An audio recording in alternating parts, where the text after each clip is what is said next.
Fàgail. Welcome, worldwide audience, to the Island Stories Fàgail Bheàrnaraigh Leaving Bheàrnaraigh session. It's going to be a very interesting session indeed. Before we start, I'd just like to remind you that you're all going to be muted. And if you have any questions, which I'm sure you will have, if you could put them in the Q&A and identify yourselves with your name and your country, and indicate, well, there is only one person in this case who the question is going to be addressed to, which is Andy.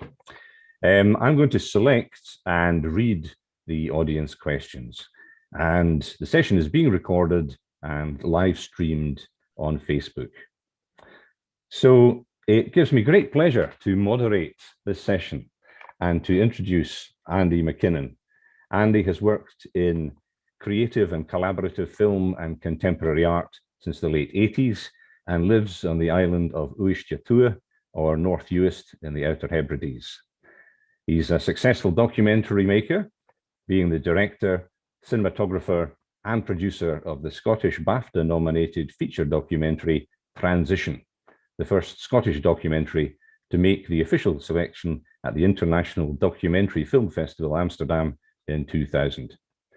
In 2000, he also joined forces with Taigh Chearsabhagh Museum and Art Centre to make the participatory documentary feature Passing Places, the real Outer Hebrides.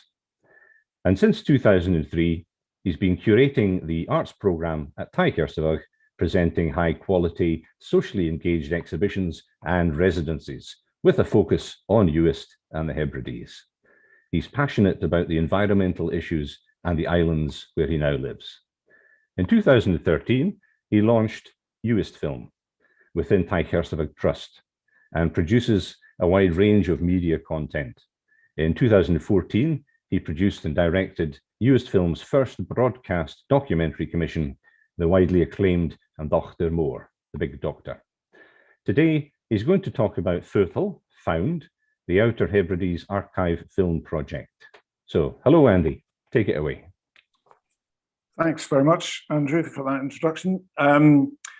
Yes, my name's Andy McKinnon, and I was born and raised in a new town south of Glasgow called Isle and Isle is named after a township in Uist, as are many of the street names in Isle.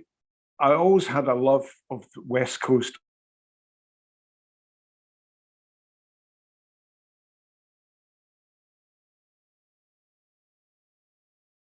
I moved here, and my forebears certainly came from the islands, but moved to Glasgow with many of their fellow islanders in the middle of the 19th century, and they would certainly have been Gaelic speakers. But this part of my heritage was lost many generations ago. And when I've moved to Uist in 2000, I certainly felt a sense of coming home. The FAODAIL Found Archive Film Project is really part of my earplugs are falling out. Certainly came about because in researching archive film for the An Dr. Moore documentary, which Andrew mentioned, I discovered that none of the film in the National Library of Scotland film archive was in any way Indigenous. They were all filmed from an outsider's perspective. And I felt that this was something that needed to be addressed.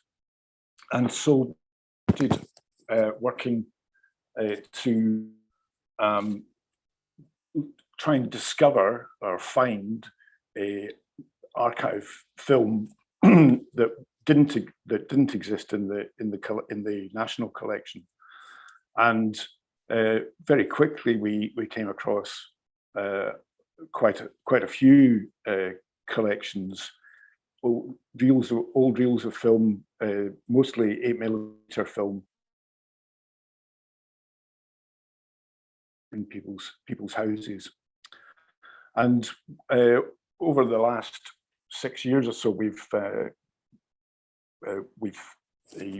crowdfunded to digitize various collections of the film, and the most recent one being a collection of over 5 hours of film from Berneray from the 50s, from the 60s and 70s.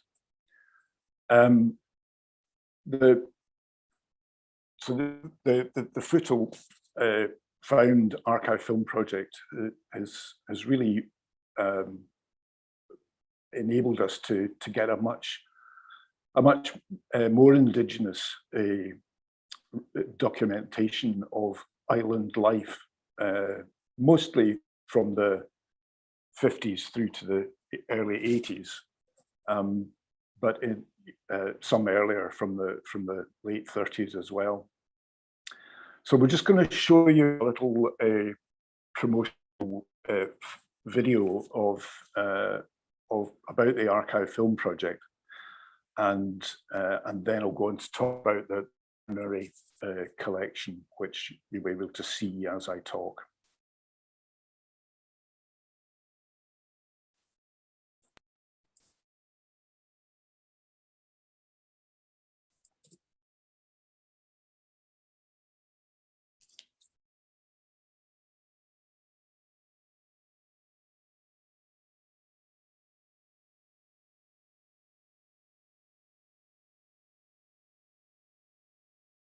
Sorry about that. It will start just shortly.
So through the FAODAIL Found Archive Film Project, a fascinating collection of previously unseen Kodachrome 8mm archive film of everyday life on the Isle of Berneray in the Sound of Harris in the Outer Hebrides of Scotland through the 60s and 70s was digitised earlier this year.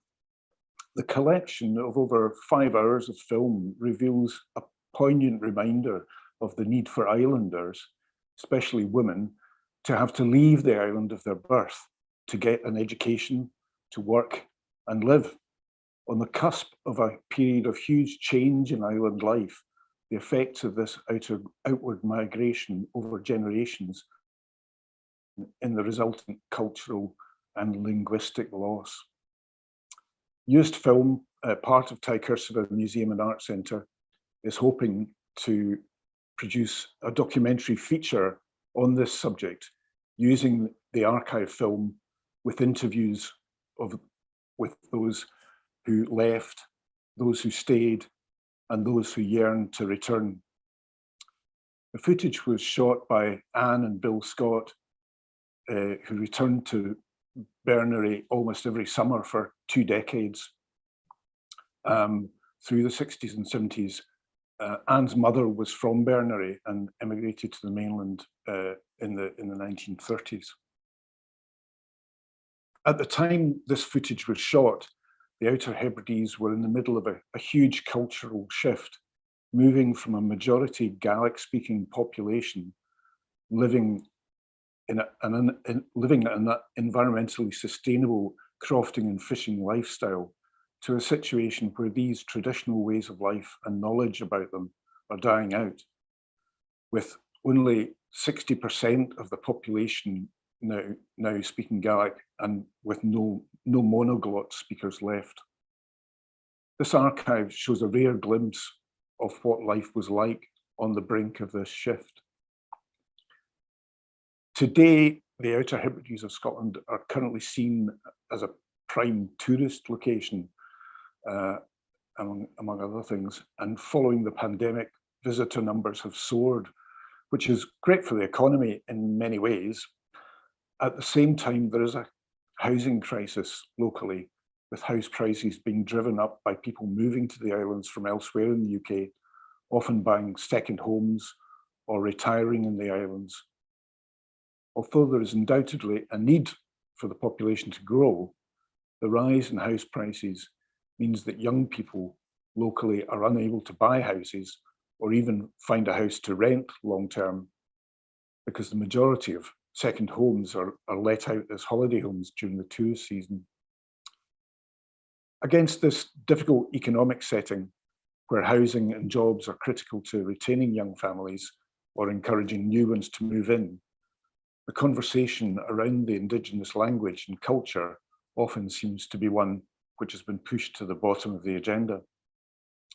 A recent report highlighting the Gaelic crisis in vernacular community has opened up a dialogue on this with several small groups set up within the islands to explore what this means.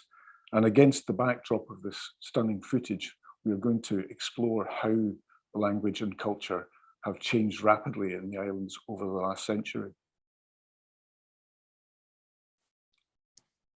The 2 world wars left their mark on the islands, with almost every household suffering a loss, meaning almost a whole generation of men were wiped out and women were left with no option but to leave the island to find work and possibly a relationship if there was no one to marry locally. There was a sense of collective grief throughout the communities. This difficult period in the first half of the 20th century followed centuries of what effectively had been a colonial takeover of the Highlands and Islands. There was constant and systemic attempts excuse me, by the Crown and governments to eradicate what they saw as a barbaric and backwards language and culture, i.e. Gaelic. This, in addition to other factors such as the introduction of telephone, radio and television, led to the decline of Ceilidh culture, which arguably in turn led to the rapid loss of indigenous knowledge and language decline in the second half of the 20th century. The Céilí, the Gaelic word meaning gathering, was where people gathered in each other's houses at the end of the working day to exchange stories and pass the time. It was in many ways an informal school where ancient traditional knowledge was passed down, songs were sung, and stories told. This was a practice that had been ongoing for centuries and was the principal way of teaching the younger generations a sense of pride in their culture and transferring ownership. The decline of people gathering together in this way, combined with the school system being entirely in English, had a huge impact on the cultural and linguistic loss in the islands. The main occupations in the islands were crofting, that is, working small holdings of land rented from a landlord, and fishing. These were largely male occupations, and croft tenancies were usually passed from father to son. Perhaps women were somewhat marginalized in the vernacular culture as they were in other cultures the world over. This is a topic which has not really been explored to date. Although there had been a tradition of outward migration in the islands, from the islands for centuries, both within the UK and overseas, it was during the post-war era that island populations really started to decline as more people left and fewer chose to return. Prior to this, immigration was generally forced, such as during the clearances, when people were actually burned from their homes to make way for sheep, or due to extreme poverty. As a side note, we're aware that many of those who immigrated under these circumstances then became oppressors and colonizers of other indigenous cultures. Another difficult topic, but one that needs to be addressed and acknowledged in rewriting our history as Gaels. For women in particular, more education opportunities opened up post-war era, giving them more options in life and career. Most never came back, raising families on the mainland, usually without Gaelic, as English was the majority language. The language choice was not necessarily a conscious decision, merely one that came about naturally due to the majority language becoming English. During childhood years, there'd never been a question or open debate over the language and culture dying or not surviving or becoming precarious. So it wasn't something that necessarily crossed their minds. But for those who left and their children, there is always a sense of belonging to the islands. The indigenous population have lived there for centuries, and the ties to the land run deep. And even those brought up without the language on the mainland will refer to the islands as home. There is a word in Gaelic, dúchas, which is a concept not succinctly captured in the English language. Professor John McInnes described it as follows: the native Gael carries in his imagination not so much a landscape, nor a sense of geography alone, nor a history alone, but a formal order of experience in which these are all merged. The native sensibility responds not to landscape, but to dúchas, just as landscape, with its romantic aura, cannot directly be translated into Gaelic. So dúchas, and indeed dúchaí, cannot be translated in English without robbing the terms of some of their emotional energy. The complexity involved can be appreciated by reflecting on the range of meaning. Dúchas is an ancestral or family land. It is also family tradition, and equally it is the hereditary qualities of an individual. You note that McInnes doesn't specifically include the language here. Dúchas, or this concept of belonging, goes beyond the language. There are today many Gaels who don't speak Gaelic, and equally there may be Gaelic learners without Highland or Island ties who don't feel this same sense of dúchas. But for some reason, this hasn't really been explored or discussed in any depth until the publication of The Gaelic Crisis in the Vernacular Community. Why is this? Much more research is needed before we can even begin to understand what is behind the sharp decline in language and culture in the Western Isles.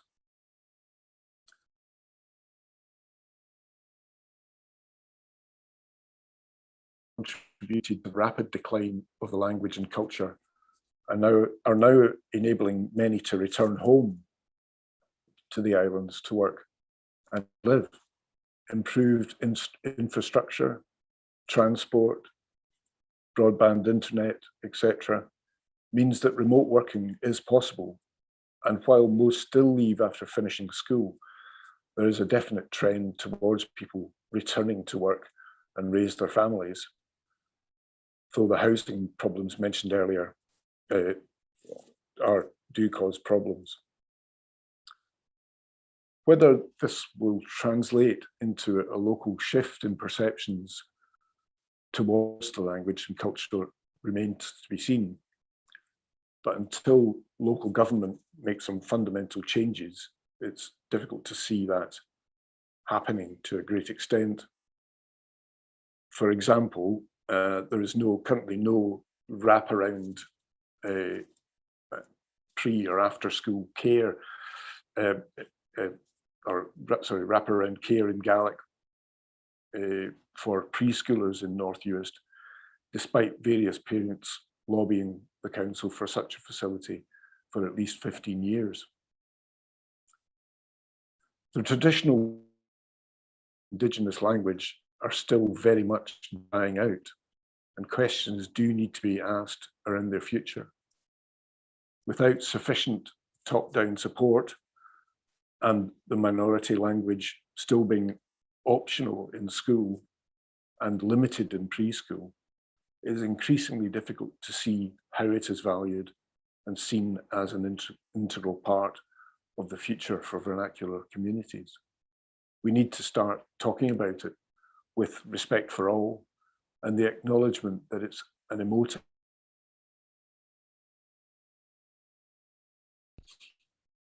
For the first time, people in vernacular communities are beginning to explore the concepts of indigeneity,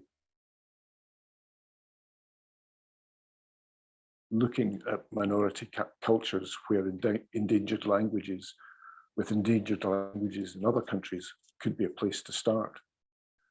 We need to be clear that having roots in the language and culture or not, speaking Gaelic or not, and being interested in the dying traditions or not, does not mean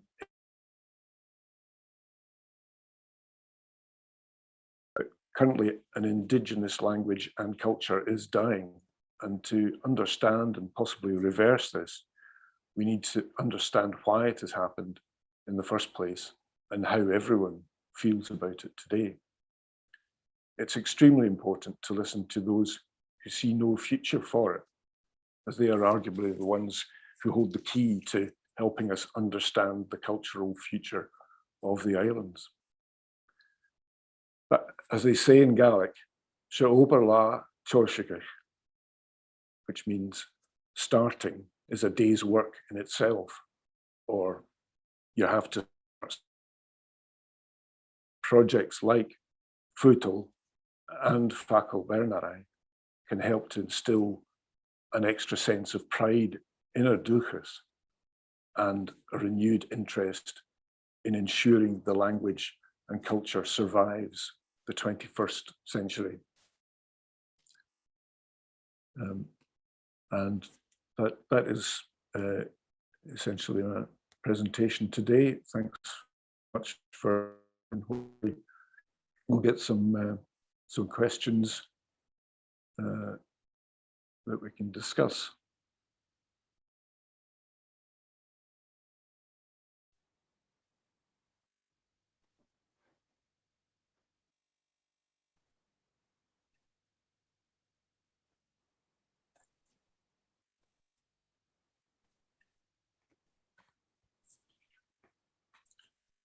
Thank you very much, Andy. What a fantastic collection of footage. And thank you very much as well for taking us through the reasons for the demise of Gaelic, and for and explaining the great changes that have taken place in the society of the Outer Hebrides, and in particular Bheàrnaraigh. There are indeed some questions that have appeared, and some comments in the chat as well. Great number of people, just saying thank you very much for a great talk and for the wonderful films. And I've picked up one or two questions that seem to be related, which are, I think, I'll introduce with a question of my own. I'm just sort of playing devil's advocate here, so that's why I'm asking this one. You've charted in a very clear and subtle way the demise of Gaelic and the challenges that society in the Isles has faced, and you painted a picture of loss, of great loss over time. And I just wondered, this is the devil's advocate bit here, does a film collecting nostalgic images of the past, does that help, or does that just compound the feeling of loss for people who are watching it? And there's a couple of questions that come after that that others have asked. So I wondered how you'd like to respond to that first. I think it does raise awareness of that loss, and with that raising of awareness, hopefully the realization of the need to do something about that. That's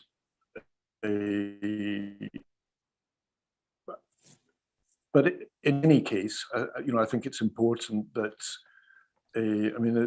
these films are a fantastic window into times gone by, and just very beautiful and very poignant reminder of our history, and I think that's important, that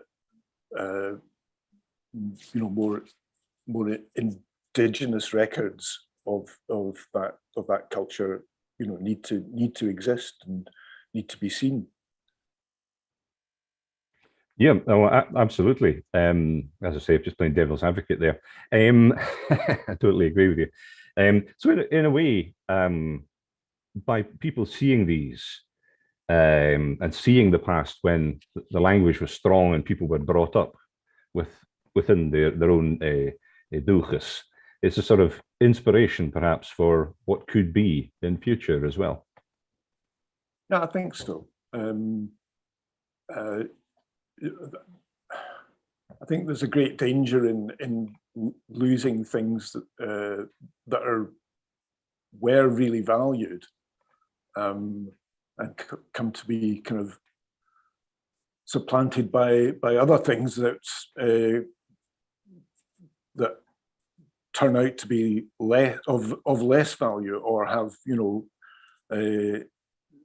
negative effects as well. I mean, the arrival of electricity and then television were a kind of prime example of the contribution of television to the loss of the indigenous culture and languages is quite immense, I think, and yeah, so it's kind of rather perverse that we're now trying to make a film about that as well. Absolutely, you've got to use the tools that we have at our fingers, don't we?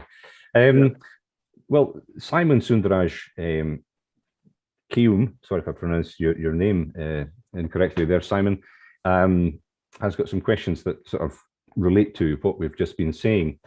This first one was, how is digitalization of archival films assisting in the restoration process? I presume restoration process of society, researchers and reintroduction of past communities for a new generation of audiences. I suppose, how are films like this helping to strengthen the local culture in the Isles? Well, through the Archive Film Project, one of the main kind of things that we do is to organise public screenings of the films to basically is to allow us to collect information about people and places in the films, and to gather stories around those people and places. That's been quite challenging with this collection with COVID, but the films, the whole collection of films is available online for people to view, and indeed to add comments on the timeline, identifying people and places and events. So I think just as a kind of starting point to kind of create a context for the films, and to start a conversation with local audiences and immigrants from further afield, about the subjects of the films themselves. Yeah, thanks very much. I think that'll be very helpful to Simon, because his second question was, what advice could you share or give for aspiring documentary filmmakers and historical researchers in utilising archive films on Indigenous Islands communities? So I'll just repeat that. What advice could you share for aspiring documentary filmmakers in utilising archival films on Indigenous island communities? So yeah, I would say involvement of local communities in the process, and sharing screenings of the films, and gathering feedback and comment, and as we will be doing, whether the film project comes off or not, we will be gathering, recording interviews with people in the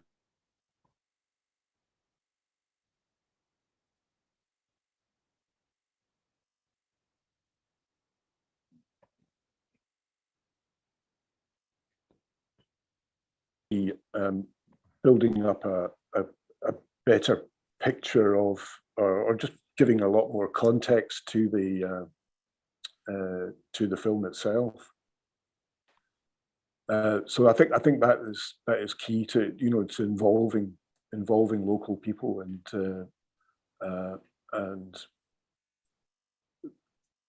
the reality is that the film kind of belongs, essentially. So I understand my internet is a bit unstable. Hopefully you can Yeah. still hear me okay. Yes, we can. You broke up a little bit there, but we got the important point: involve the local community in the research. Absolutely. I was wondering, since part of the ethos behind this is to get the indigenous view of where people live, rather than being viewed from the outside. Since you're an expert in documentary film, is there something about this material that the story that's being told? What are the main differences between, say, this and some of the other documentary films that have been made about Uist? Are they different tropes, different themes? Sorry, yeah, Andrew, you were breaking up a wee bit there for me. I mean, I love film. I love the graininess, and I think you can see there this kind of fantastic little kind of imperfections in it, light leaks, and and that's very specific to this particular film format. It's a film format called 88, which was actually a 16mm wide film stock with perforations on both sides, and the camera that it would be run through had an 8mm gate on which exposed one half of the film, and then the film was then turned over, placed back in the camera, and run through to expose the other side of the 16mm thing, and that's what leads to these quite interesting light leakages and sometimes kind of double exposures. And I mean, I've always loved film, and my earliest, my first feature film, Transition, was shot on film at a time when it was really going out of fashion, and it was shot in a mixture of 35mm time-lapse film and it suited my my kind of working methods absolutely.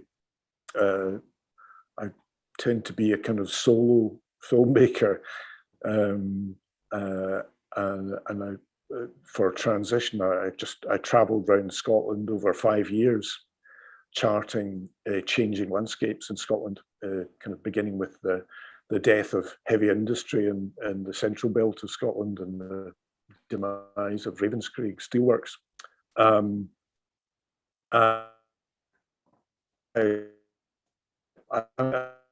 I love the film. I love the forced economy of it, because it's very expensive. You have to think about what you're filming beforehand, and shoot sparingly, which is the exact opposite of what digital video enables us to do now, and just shoot endlessly. So I think it's a for me at least, it's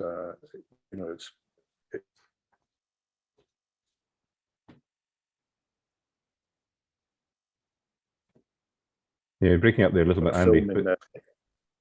Sorry. So I'll persevere. Just let me know. There's not much I can do about it, I'm afraid. I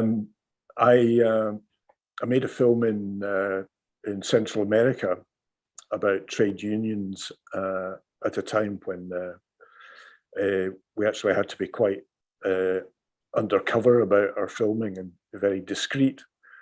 So kind of posing as tourists with just armed with a single Super 8 film camera was the the best way to do that. It also was a budgetary thing. We really didn't have a great budget to make this film, and so we would film interviews where we would record on audio interviews with people, and then decide on a kind of a good intro and outro to those interviews that we would use, and then actually film those and record them again on camera. Yeah, it was very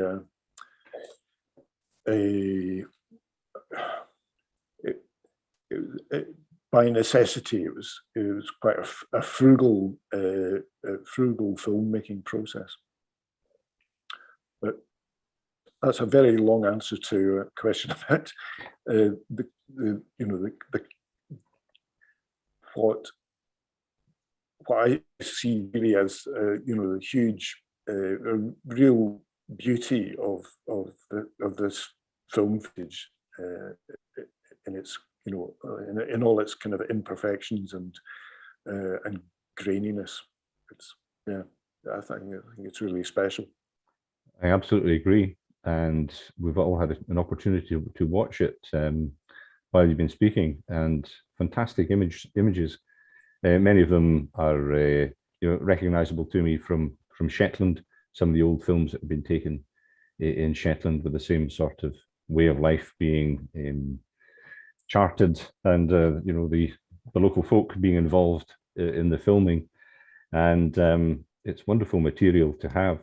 It's I'm not quite sure how we're doing for time, but there was one thing I was wondering. You pointed out at one point that the National Library of Scotland Moving Image Archive, or maybe you just pointed this out to me, only have films from the Outer Hebrides from an outsider perspective.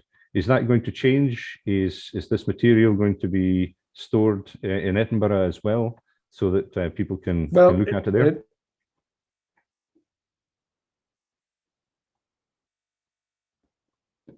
Kind of have been ongoing for quite a while without too much progress, but I believe one of the collections shown in the short promotional the footal promotional video at the start, it was an early community video project called Cinema Sciva. And that has now been that belonged to or was in the hands of the Museum na nGaedheal, the Western Isles Museum Service, and they have now passed that on to the National Library of Scotland for preservation. That is, it's very challenging because and more urgent. Actually, than the cine film footage, the video. This is early video, reel-to-reel tape, and it literally is, disintegrating off the actual information is getting lost from the tape. The machinery to actually play back the tapes is rare and expensive, and it's.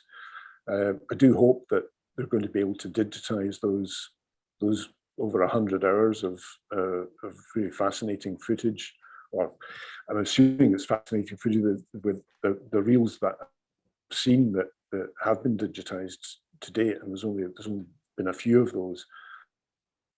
They are, it's a real insight into the life and times of in the islands at that point, and a very important example of a community video project, a participatory and quite egalitarian video project, actually started by Mike Russell,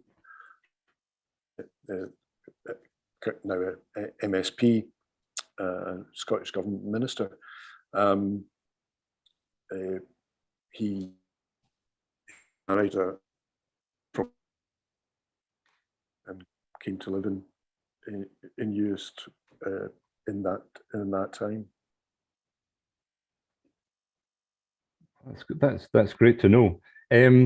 Well, I think we've come to the end of our time now. So I'd just like to thank you, Andy, for all the wonderful work that you're doing with the film material on North Uist, and for sharing it with us today. It's raised a lot of important points and things for us to think about, not just about the nature of film, but about the nature of indigeneity and language loss. And we'll all go away from this, with much to ponder. But thanks again. It's wonderful footage. And if you could just remind people where they can see this online, and then we'll finish. It isn't actually at this point in time. If anyone wanted to get in touch with me, if they're particularly interested, I'd be happy to share the Vimeo links, and there you can see the comments that local people have made about the film, identifying people and places and events. Yeah, so through innovation, people could get in touch, and I can eventually we'll all be, and we'll be creating a website specifically for this project, and hopefully we get to make this feature documentary in early next year, and we certainly hope to be screening that at festivals and in cinemas across the world. And I would really welcome any connections to island communities that who might be interested in such a film, to see such a film.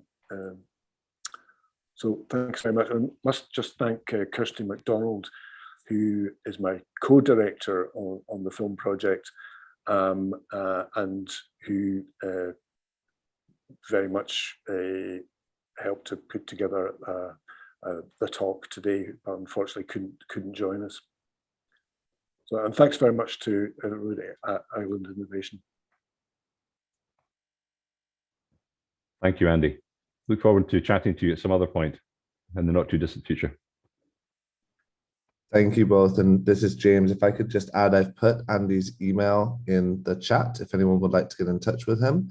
And also we have an additional film as part of the virtual Island Summit that will be available virtually for today and tomorrow. I've put the link in the chat, which is a film from the Bangladesh island delta, exploring climate change and culture there. So a very different context, very different angle, but for those interested in film and documentaries, would really encourage you to join that and the Q&A with the director that will be available later. Thank you, Andy and Andrew, for that great discussion. We really appreciate it. Bye, everyone. Thank you, James. Thank you, James. My pleasure.